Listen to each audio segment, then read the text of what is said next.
इस दुनिया में तरह तरह के लोग हैं।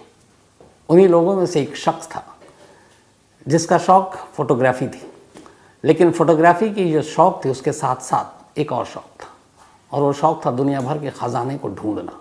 ऐसे बहुत सारे लोग हैं जो दुनिया में दबे हुए या कहीं और ख़जाने को ढूंढने की कोशिश करते हैं। बहुत बार ख़जाना मिलता भी है, इस पर कई फिल्में भी बन चुकी हैं। लेकिन ये जो शख्स था, ख़जाना ढूंढने की काफ़ी इसने कोशिश की, इतिहास के पन्नों के ज़रिए कामयाबी मिली नहीं। धीरे धीरे वक्त बीता, फिर उसे लगा कि कहाँ ख़जानों के चक्कर में पड़ा हुआ हूँ, ख़जाने तो मिलेंगे नहीं। तो जहाँ सबको पता है कि कई ऐसी जगह है इस दुनिया में जहाँ पे ख़जाना रखा रहता है, तो उन गड़े या दबे ख़जाने को ढूंढ कर अपना वक्त ज़ाया करने की बजाय क्यों ना उन ख़जानों के बारे में बात की जाए जो हम सबको पता है कहाँ रखा होता है। अब इसने फिर धीरे धीरे सोचना शुरू किया, और तभी इसे ख्याल आया, एक ऐसा ख़जाना जो हर एक की आंखों के सामने होता है लेकिन कोई वहाँ तक पहुँच नहीं पाता है, तो क्यों ना उस ख़जाने पर हाथ मारा जाए। और वो ख़जाना था एक बैंक में। अब उसने जब ये दिमाग में ख्याल आया तो इसके बाद उसने उसके ऊपर काफ़ी रिसर्च किया। रिसर्च करने के बाद अब उसने तय किया कि इस बैंक में रखे हुए पैसों को लूटा जाए, क्योंकि मेरे लिए यही ख़जाना है, और साथ ही अपनी होशियारी अक्लमंदी दिखाने का भी यही ज़रिया है। इसके बाद उसने एक बैंक को चुना, और यहीं से कहानी शुरू होती है। ये कहानी है फ्रांस के शहर नीस की। उस वक्त दुनिया के चुनिंदा ऐसे बैंक थे जिनकी मजबूती, जिनकी सुरक्षा की मिसालें दिया जाती थी। तो इस बैंक का नाम था सोसाइटी जनरल। इस सोसाइटी जनरल बैंक की खासियत ये थी कि बहुत पुरानी इमारत में बनी हुई थी। इसकी सुरक्षा ऐसी थी कि वो गार्ड या इंसानों पर भरोसा नहीं करते थे, वो बिल्डिंग, इमारत, दरवाजे, उसकी मजबूती पर भरोसा करते थे। तो इस बैंक में एक बड़ा सा मेन गेट था, उसका वज़न ही करीब 20 टन था। उस 20 टन के दरवाजे को हर दिन जब बैंक सुबह खुलने का वक्त होता तो लोग आते, कर्मचारी आते, बैंक के स्टाफ आते। तो जो टाइम होता कि अगर सुबह 9 बजे बैंक खुलेगा, तभी उस बैंक के मेन गेट को खोला जाता और फिर अंदर लॉकर और बाकी सारी चीज़ें होती। इस बैंक की बिल्डिंग दरो दीवार ऐसी थी कि दीवारों में भी लोहे लगे हुए थे, तो दीवारों को भी भेदना आसान नहीं था। कोई रोशनदान नहीं, कोई खिड़की नहीं, कोई और ऐसी चीज़ नहीं, मतलब एक छोटा सा भी रास्ता जिससे आप बैंक के अंदर दाखिल हो सकें। सिर्फ और सिर्फ एक बड़ा सा गेट, और उस गेट को बैंक खुलते ही खोला जाता सबके सामने, और फिर बैंक जब बंद होने का वक्त आता तो उस गेट को बंद कर दिया जाता। 19 जुलाई 1976 की बात है ये। सुबह का वक्त था, तमाम स्टाफ गेट के पास पहुंच गए बैंक के वक्त से पहले। अच्छा, ये वो दौर था 1976, तब ये एटीएम या फिर इस तरह की चीज़ें नहीं थी। आपको बैंक का लेन देन के लिए आपको बैंक ही जाना पड़ता था।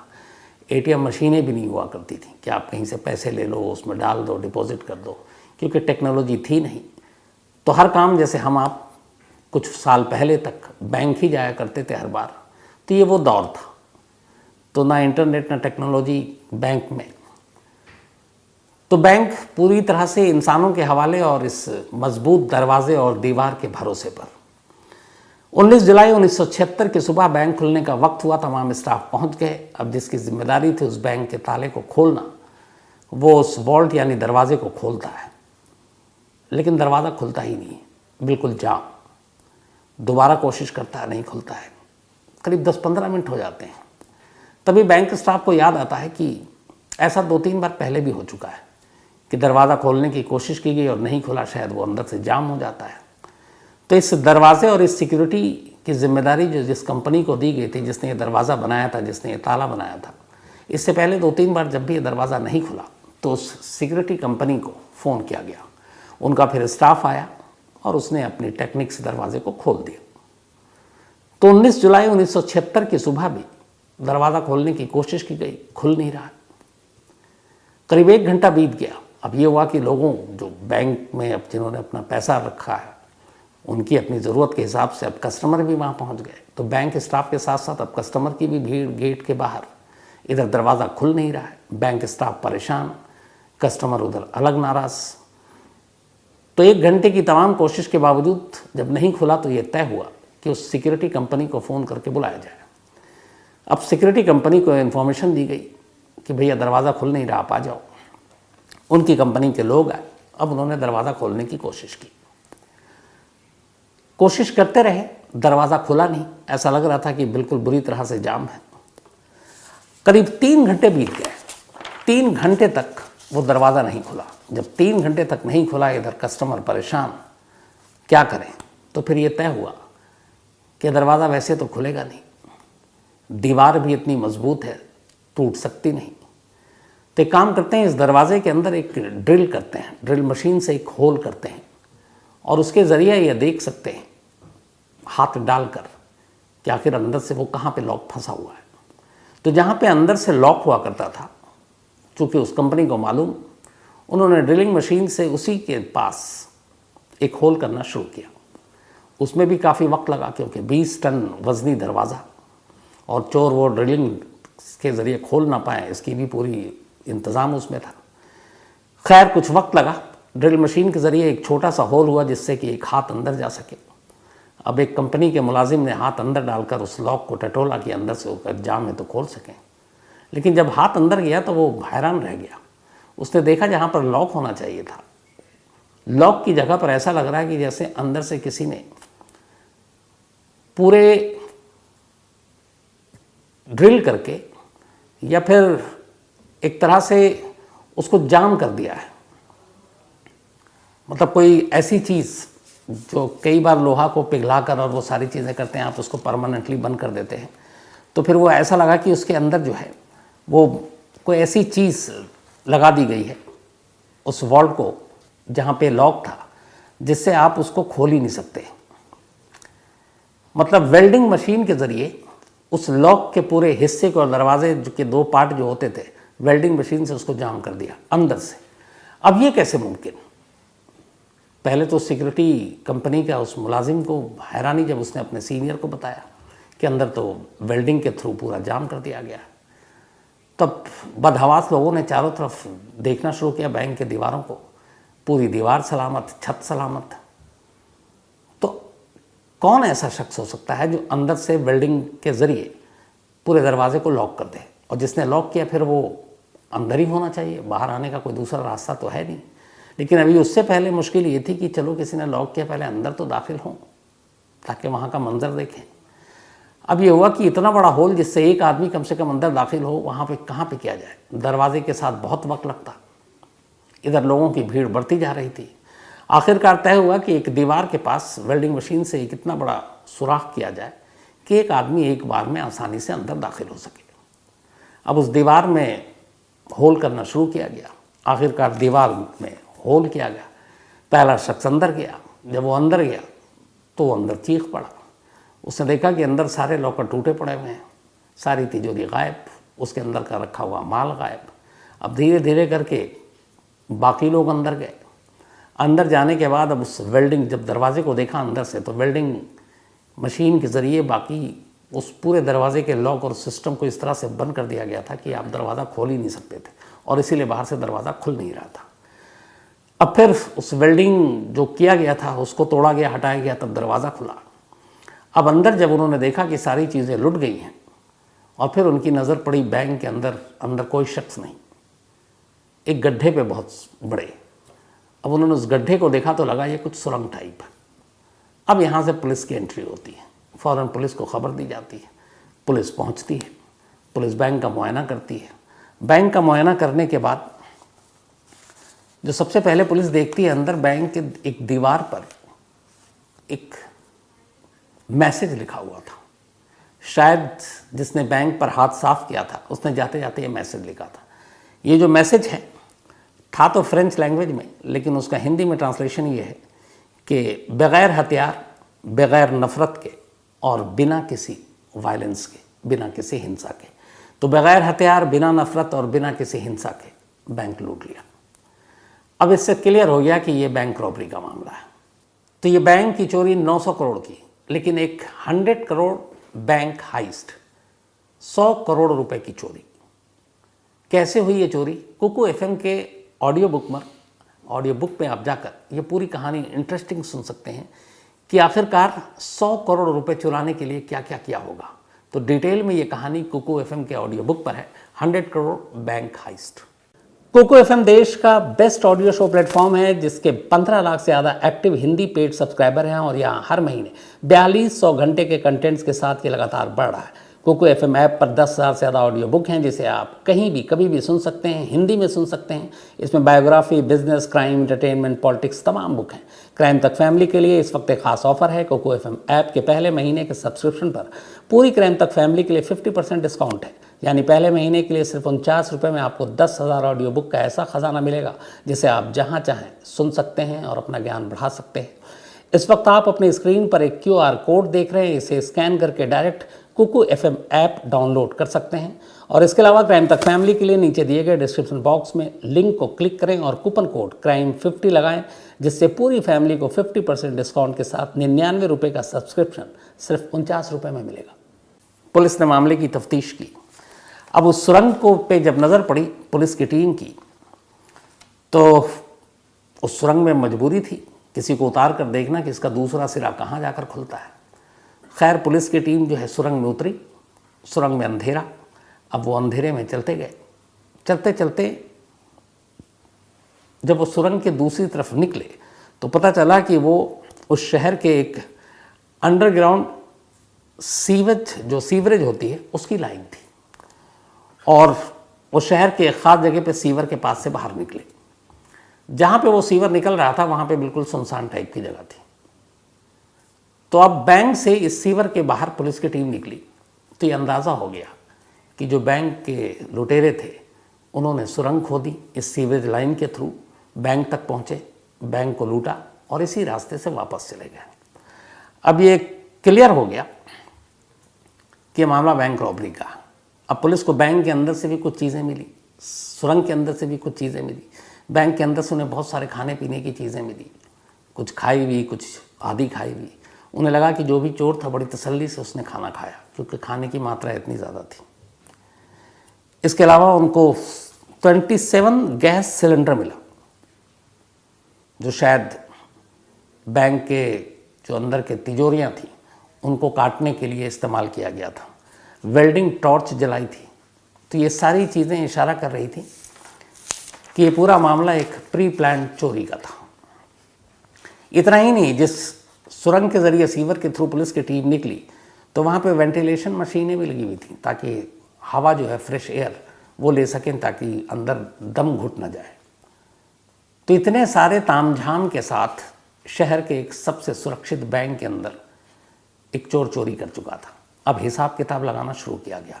जब हिसाब किताब लगाना शुरू किया गया तो उस वक्त जो रिपोर्ट आई वो ये थी कि 20 मिलियन से भी ज़्यादा, यानी कि डॉलर में अगर कहें तो 110 मिलियन डॉलर और इंडियन करेंसी में कहें तो करीब 900 करोड़ रुपए कैश और ज्वेलरी उस बैंक की तिजोरी से गायब हो गए थे जो अलग अलग लोगों के थे। 900 करोड़, ये उस वक्त की सबसे बड़ी चोरी थी। इस चोरी की खबर पूरी दुनिया की मीडिया में आई, फ्रंट पेज पे खबरें छपी और इस चोरी के तरीके पे लोग हैरान थे कि कैसी ये चोरी हुई। अब पुलिस के ऊपर, फ्रेंच पुलिस पर दबाव कि इस चोरी के केस को सुलझाएं। फ्रेंच पुलिस ने अपनी स्पेशल टीम बनाई, लोगों को लगाया। 3 महीने बीत गए। 3 महीने तक कोई जानकारी नहीं मिली। अब अक्टूबर का महीना आ गया, अक्टूबर 1976। पुलिस अब भी कोशिश कर रही है 900 करोड़ रुपए के चोरों को पकड़ने की और हाथ खाली है। 3 महीने के बाद अक्टूबर 1976 में एक लड़की अचानक एक पुलिस स्टेशन में पहुंचती है इसी नीस शहर के और वहां जाकर कहती है कि मुझे इस बैंक चोरी के बारे में जानकारी है। अब पुलिस को और क्या चाहिए। उसने कहा कौन क्या। वो एक शख्स का नाम बताती है, कहती है कि वो मेरा बॉयफ्रेंड है और मुझे कल ही पता चला उसकी बातचीत से उसके पास काफ़ी अचानक पैसे आ गए कि उसने इस बैंक को लूटा है। तो मेरा एक शहरी के नाते फ़र्ज़ है कि पुलिस को इन्फॉर्म करूं। पुलिस ने उसको थैंक्स बोला और फिर उसका नाम पता हुलिया सब जगह लिया और कुछ घंटे के बाद ही 3 महीने के बाद इस बैंक की चोरी का पहला चोर पुलिस के शिकंजे में था। अब पुलिस ने जब उसको पकड़ा, उससे पूछताछ की गई, तब उसने अपने बाकी गैंग के लोगों के नाम बताने शुरू किए। जब सारे गैंग के लोगों को पकड़ लिया तो पुलिस हैरान थी, क्योंकि वो सारे छोटे मोटे चोर थे, छोटे मोटे गिरोह चलाते थे। पुलिस यकीन नहीं कर पा रही थी कि इतनी ज़बरदस्त प्लानिंग के साथ इतनी बड़ी बैंक की सुरक्षा को भेदते हुए उस बैंक से 900 करोड़ रुपए की लूट इन छोटे मोटे चोर उचक्कों का काम नहीं है। पुलिस अब उन सारे लोगों से बार बार पूछती रही। आखिरकार फिर उस गैंग के एक दो लोगों ने अपना मुंह खोला और उन्होंने कहा कि असल में हमारे इस गैंग का जो मास्टरमाइंड है इस चोरी का, वो कोई और है और वो अभी हम में से नहीं है, पकड़ा नहीं गया। किसी ने भी अपने मास्टरमाइंड और इस गैंग के सरगना का नाम नहीं लिया था। उन दो लोगों ने ले लिया। नाम पता चला अल्बर्ट स्पाजियारी।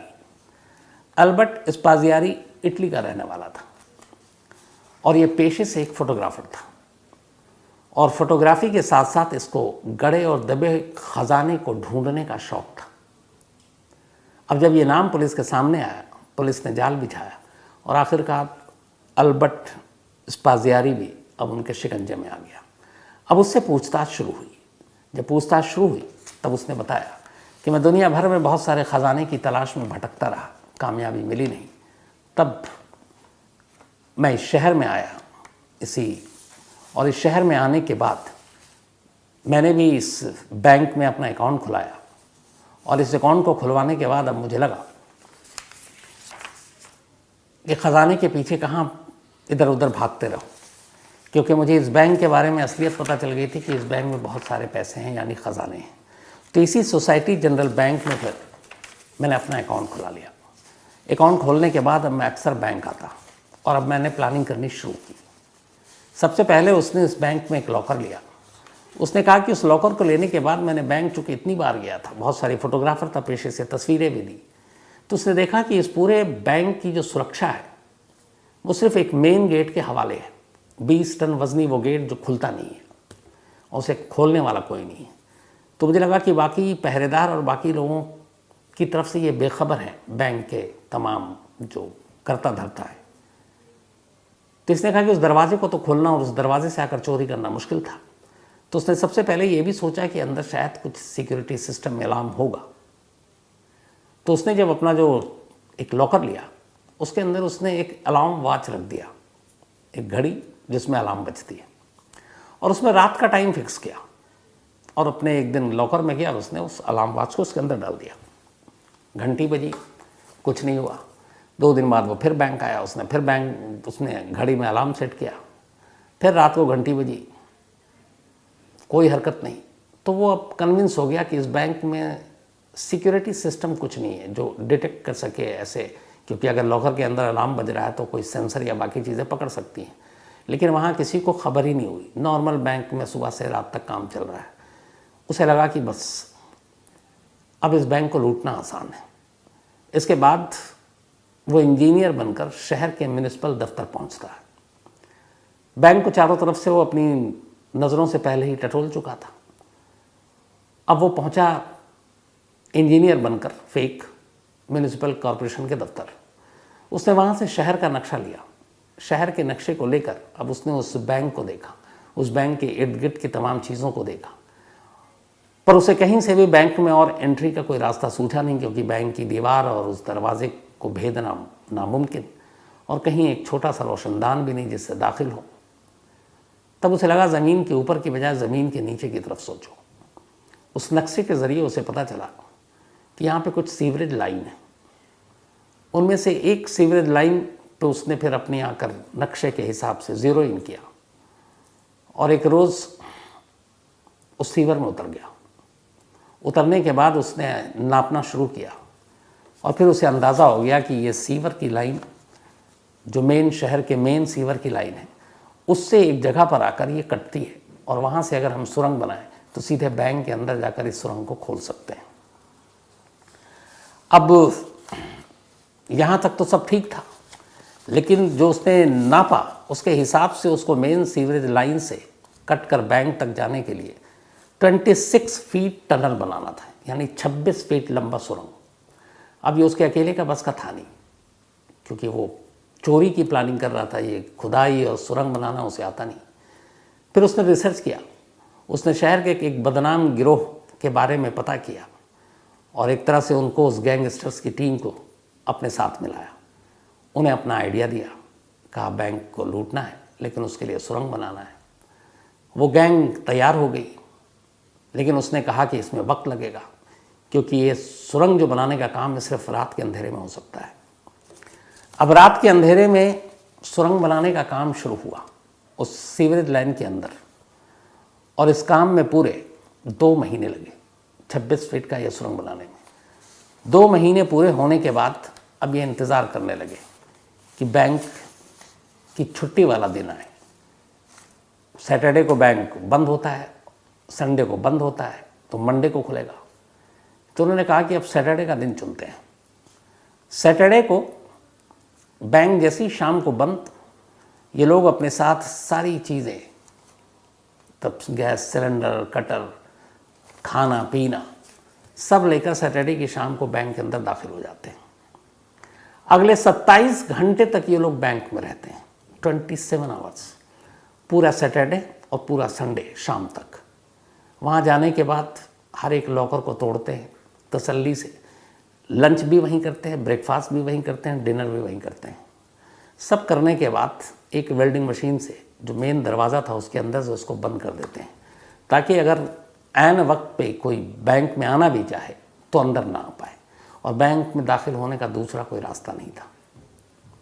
इस तरीके से इसने ये सारी लूटपाट की, लेकिन एक गैंग मेंबर की गर्लफ्रेंड ने पुलिस में भांडा फोड़ दिया और इसलिए सारे लोग पकड़े गए। तो अब ये साहब भी पकड़े गए, मास्टरमाइंड। इसके बाद इनको जज के सामने पेश किया गया। जज के सामने जब पेश किया गया तो सारे सबूत इसके खिलाफ थे। इसने अपना जुर्म कबूल कर लिया। उसने कहा कि हाँ, मैं ही इसका मास्टरमाइंड हूँ। इतनी बड़ी चोरी थी। उस जुर्म को देखते हुए उस वक्त अदालत ने इसको उम्र कैद की सज़ा सुनाई। उम्र कैद की सज़ा मिल तो गई, लेकिन अभी तक चोरी का माल नहीं मिल रहा था। अब पुलिस इधर परेशान थी। थोड़े बहुत मिल गए, 900 करोड़ में थे 200-400, आधे से ज़्यादा अभी तक नहीं मिले। अब मास्टरमाइंड यही, तो चोरी का रकम भी कहाँ है इसी को पता। पुलिस ने इससे कहा भी कि देखो अगर तुम करोगे तो तुम्हारी सज़ा कम होगी, लेकिन इसने बताया नहीं। अब जिस दिन उम्र कैद की सज़ा हुई, सज़ा सुनाने के बाद जज साहब इससे आखिरी बार पूछते हैं कि कहाँ है तुम, अगर बता सको। सज़ा सुनाई जा चुकी है, उम्र कैद मिल चुकी है। ये कागज़ पर कुछ कोडवर्ड लिखता है और वो कोडवर्ड लिखकर जज साहब के आगे कर देता है। कहता है ये सारा चोरी का माल यहाँ छुपा हुआ है। अब कहाँ छुपा हुआ है ये उसने कोडवर्ड में लिख कर दिया है। जज साहब ने पूछा कि इसका कोड बताओ, तो उसने कहा नहीं, मैं कोर्ट में सबके सामने नहीं बताऊंगा। मैं कहाँ कहाँ ख़जाना छुपा है, अलग अलग जगहों पर है, ये कोड मैंने आपको दे दिया। ये डिकोड मैं सिर्फ आपके सामने करूँगा, अकेले में, आपके कमरे में। जज तैयार हो गए। अब बाकी सारे लोग कोर्ट रूम में, जज साहब के चैम्बर के अंदर ये पहुँचते हैं, चोर साहब। और वहाँ पहुँचने के बाद अब वो जज पूछता है कि चलो अब कोड बताओ। तो जब कोर्ट की बात आ रही थी, ये कुछ टाइम लेता है और कुछ बताना शुरू करता है। और इसी बीच में अचानक जज साहब के कमरे में एक विंडो थी और वो विंडो फर्स्ट फ्लोर पे थी। इसके बाद अचानक जज साहब उलझे हुए और ये उस विंडो से नीचे छलांग मार देता है। नीचे एक मोटरसाइकिल खड़ी थी पहले से, नीचे छलांग मारते ही उस बाइक पर बैठता है और 9-2-11 जज के कमरे से उम्र कैद की सज़ा मिलने के बाद ख़जाने का पता देने के नाम पर ये जज की आंखों के सामने से भाग जाता है। फिर ऐसा भागता है कि कभी उसका कोई सुराग नहीं मिलता। अब वो निकल चुका, हाथ आया नहीं। धीरे धीरे वक्त बीता, लेकिन चोर अभी भी सामने नहीं आ रहा है। आखिरकार बहुत लंबा वक्त जब बीत गया तो फिर 1989, 8 जून 1989 में खबर आई इटली से। अल्बर्ट की मां ने कहा कि उसके बेटे की मौत हो गई है इटली में। 8 जून 1989 को पूछा गया कि कैसे मौत हुई। उन्होंने कहा मुझे भी नहीं मालूम। कुछ लोग मेरे बेटे की डेड बॉडी को मेरे घर के बाहर रख कर चले गए। तो ये आज भी एक राज है कि अल्बर्ट की मौत कैसे हुई, किन लोगों ने मारा, या फिर नेचुरल डेथ हुई, और वो कौन लोग थे जो उसकी डेड बॉडी को उसके घर के बाहर चले गए। लेकिन इससे पहले जब ये वहाँ से भागा था तब अल्बर्ट ने एक टीवी इंटरव्यू दिया था और उस टीवी इंटरव्यू में उसने डिटेल में बताया था कि उसने इस चोरी की प्लानिंग कैसे की थी। वही डिटेल जो अभी मैंने आपको थोड़ी देर पहले सुनाई। तो ये थी उस वक्त की सबसे बड़ी चोरी। और कमाल की बात यह कि चोर जज के कमरे से भी भाग गया और ऊपर से कमाल की बात ये कि उस लूट की रकम में से ज़्यादातर रकम कहाँ है आज भी वीनस या फिर पुलिस को नहीं मालूम। तो कहानी में आज इतना ही।